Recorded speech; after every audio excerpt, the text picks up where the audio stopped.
Hoy en Seúl en Contacto con el Mundo tenemos el placer de conversar con Sunmi Yoon, profesora del Instituto de Traducción Literaria de Corea y destacada traductora literaria, reconocida por ser la traductora de la ganadora del Premio Nobel Hangang.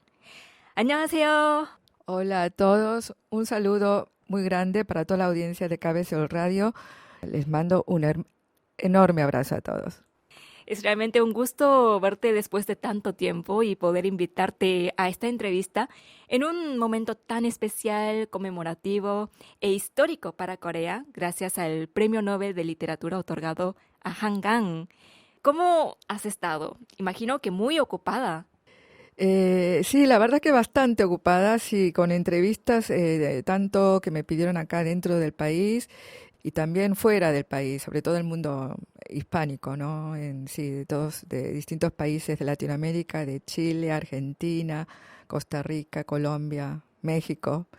Es porque justamente Hangang no dio ninguna entrevista y me buscan a mí porque, bueno, como sustitución, ¿no? De Hangang, la verdad. Como te encargas de traducir al español las obras de Hangang, ¿cómo te sentiste al enterarte de esta gran noticia? Una enorme alegría, también una gran sorpresa. Creo que nadie se lo esperaba acá en Corea, yo tampoco.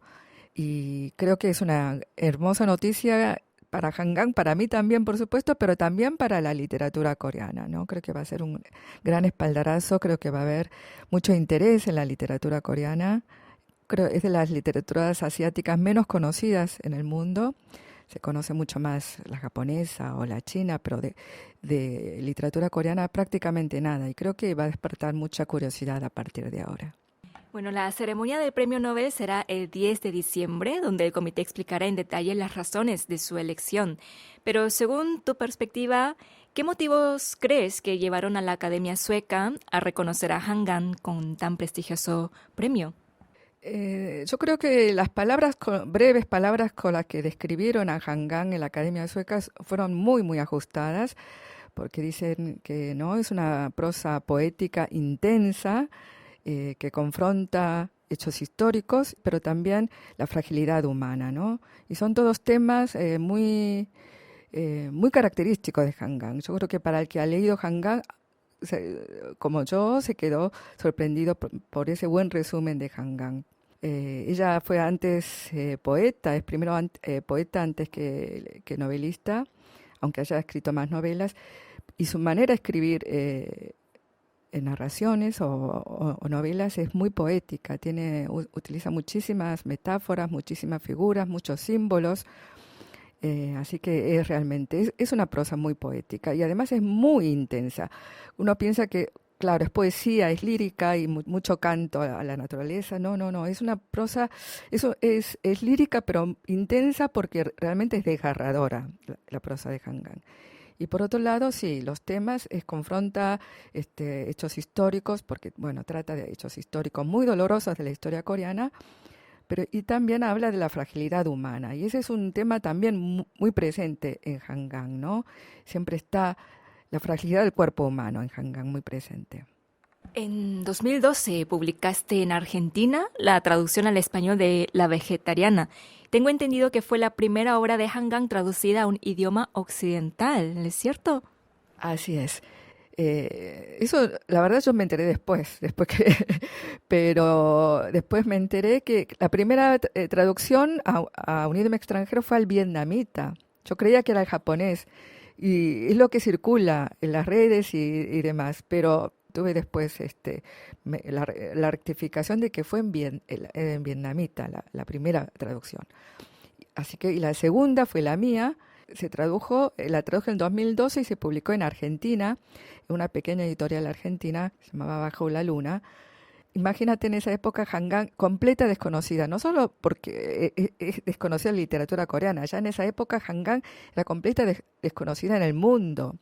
Así que al año siguiente el LTI, el Instituto de Traducción Literaria de Corea, llevó a Hangang a la Feria del Libro de Buenos Aires, 2013, ¿no? Y ella se encontró, cuando dio su charla, con la sala totalmente llena de personas y la mayoría de la gente había leído su novela. Claro, la habían leído, ¿no? A través de mi traducción. Y se quedó sorprendidísima, asombradísima, porque le hicieron preguntas muy profundas. Ella volvió de esa experiencia, ¿no? En Argentina, en Buenos Aires, y nosotras no nos conocíamos, yo traduje la novela sin conocerla. Volvió de Buenos Aires y me buscó. Ella primero me quiso conocer, nos encontramos y me dio las gracias por haber traducido su novela y me contó lo que fue. La frase de ella fue así: creo que el público de las Antípodas entendió mejor mi obra que ningún otro, que la propia Corea. ¿No? Ella se quedó muy, muy, muy impresionada con ese viaje. A la vuelta escribió muchas poesías sobre ese viaje, por ejemplo. Fue una revelación en Argentina, y ya cuando ella, claro, para ser una escritora desconocida, la charla fue de sala llena y hubo una segunda reimpresión de su obra ese mismo año. ¿Tenía certeza de que le gustarían los lectores argentinos? No pensaba en esa época en los lectores argentinos porque no sabía que la iba a publicar en Argentina realmente, pero sí que le iba a gustar al público de habla hispana, sí, a cualquier público. Es que hay que decirlo también, Hanggang fue descubierta no por los coreanos, porque en esa época La Vegetariana se publicó en Corea en el 2007, es decir, 5 años antes de que yo la tradujera, y pasó sin mucha pena y gloria. Y si algo le dijeron fueron cosas negativas en realidad. A Hanggang no le dijeron cosas, tampoco la criticaron mucho, porque es una obra demasiado avanzada para su época, incluso para ahora. Pero imagínate, 2007, ¿cuántos años antes son? ¿Verdad? Son como 15 años antes, más. Era demasiado fuerte para esa época. Pero por eso en Corea no gustó, no llamó la atención. Yo creo que prefirieron no hablar mucho de esa obra, demasiado provocativa. Pero yo cuando la leí dije, esto sí puede gustarlo y le puede gustar al público de habla hispana. Y así fue. Una de las cosas que más le gustó es que de las preguntas que recibió en la Feria del Libro, me dijo preguntas todas maduras. Porque hay escenas bastante fuertes, hay escenas también de sexo fuertes, además. Nadie le preguntó sobre esas escenas, sino por el significado de la novela, ¿no? y las interpretaciones que se pueden hacer de la novela. Así que lecturas maduras que hicieron fuera de Corea. Y eso, sí, yo estaba segura. Yo creo por eso Hanggang, yo siempre lo digo, fue descubierta por los lectores extranjeros, de fuera de Corea. Y claro, a través de traducciones, no solo de la mía, de todas las otras traducciones a otros idiomas también. Como has dicho, La Vegetariana recibió el premio Man Booker en Reino Unido, pero también fue galardonada en España con el premio literario Arzobispo Juan de San Clemente en 2018. ¿Qué significa este premio? Es un premio muy, muy especial. Ese es el nombre originario y ahora se llama Rosalía Abanca. Es un premio que lo dan los colegios, bachilleratos de Galicia en España, los estudiantes. Y es especial en ese sentido, porque son estudiantes los que deciden ese año a quién le dan ese premio. Y lo ganaron muchos premios Nobel del mundo, bestsellers, por supuesto, escritores reconocidos mundialmente lo ganaron y fueron a recibir ese premio, que lo dan los estudiantes. Es un premio muy bonito, muy especial. Claro, y también se lo dieron por La Vegetariana.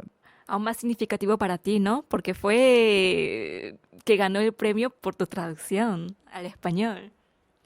Sí, la verdad que sí, ese premio, aunque no es un premio reconocido mundialmente, sí, realmente es el único que le dieron, no por mi traducción. También fue lindo porque me invitaron junto a Hanggang para cuando ella fue a recibir el premio, así que estuve con ella haciendo de intérprete. También me hicieron preguntas a mí, fue hermoso, fue una linda experiencia. Además de La Vegetariana, otras obras como Imposible decir adiós y Actos humanos también han sido muy apreciadas por los lectores de todo el mundo. Estas novelas tienen como trasfondo la trágica historia de la dictadura en Corea. A pesar de tratarse de un tema local, ¿qué elementos crees que lograron conectar con el público global?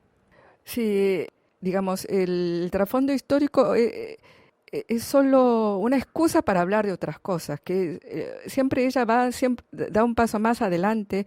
Por ejemplo, en Actos humanos, la pregunta que ella se hace todo el tiempo en esa novela es ¿por qué el ser humano es capaz de hacer semejantes brutalidades contra otro ser humano, ¿no? Porque, bueno, como bien dices, habla de un episodio en la época de la dictadura en Corea, en 1980, donde el gobierno, ¿no? Fue un acto de violencia de Estado, ¿no? El gobierno mandó a las tropas para que acribillaran a los propios ciudadanos que se estaban manifestando pidiendo democracia. Murieron muchísimas personas en Gwangju, es la ciudad donde nació Hangang, pero la manera en que está contada la novela, van a ver que no es una novela histórica, no te ordena los hechos de lo que ocurrió, sino son distintos personajes que hablan sobre lo que ocurrió. Incluso dentro de esos personajes hay fantasmas, hay muertos. Es otra característica Hangang. Ocurre también en Imposible decir adiós. Conviven muertos y seres vivos, pero conviven de una manera que no sabes quién es quién incluso. Desaparecen las fronteras entre la vida y la muerte, ¿no? Y ella, en este tipo de libros, entonces, parte de la historia, pero no son libros de historia, sino que siempre va a lo más profundo, que es la pregunta: ¿por qué el ser humano es capaz de ejercer semejante violencia contra otro ser humano? ¿Y por qué a la vez, al mismo tiempo que ocurren estas cosas tan terribles, tan atroces, hay seres humanos que son capaces de dar la vida por salvar a otro ser humano? Sí, muestra siempre esas ambas caras. Actos Humanos es una novela muy fuerte, es terriblemente fuerte. La violencia, el tema de la violencia, así como en La Vegetariana está presente. En La Vegetariana es una violencia de tipo social, ¿no?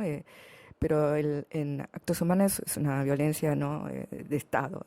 Pero en Imposible decir adiós está la violencia de Estado, pero es una cosa más lejana, está mucho más lejana en el tiempo y es más que hablar de la violencia, en este caso, en Imposible de decir adiós, habla de que no hay que olvidar. Ese es el mensaje de Imposible decir adiós. Por eso es ese título. Y entre todas las obras de Hangang, ¿cuál es tu favorita? Mi favorita es Mi primer amor, La Vegetariana. Y después, Actos Humanos. Si no pueden leerse todo Hangang, yo creo que con La Vegetariana y Actos Humanos, sí, ya tienen mucho. Y después, claro, está la otra Hangang, que es más poética. Por ejemplo, está Blanco. Es casi un libro de ensayo, es una memoria, es una elegía. Fíjense el tema a su hermana muerta, a la que no llegó a conocer. Y le dedica todo un libro a esa hermana que no conoció. Así que a la gente que le gusta Hangang poeta, les recomiendo Blanco. Y al traducir literatura, ¿qué es lo que consideras más importante? Es un trabajo que totalmente alejado de lo mecánico. Mucha gente piensa, traducir es traducir, con saber otro idioma, 2 idiomas, ya puedes traducir, total, ya está todo escrito, solo tienes que cambiar las palabras. Y realmente es mucho más que cambiar las palabras. Cuando traduces, te tienes que meter por completo en la obra, tienes que estar metido en la cabeza incluso del escritor y tienes que saber con qué intención escribió todo lo que está escribiendo.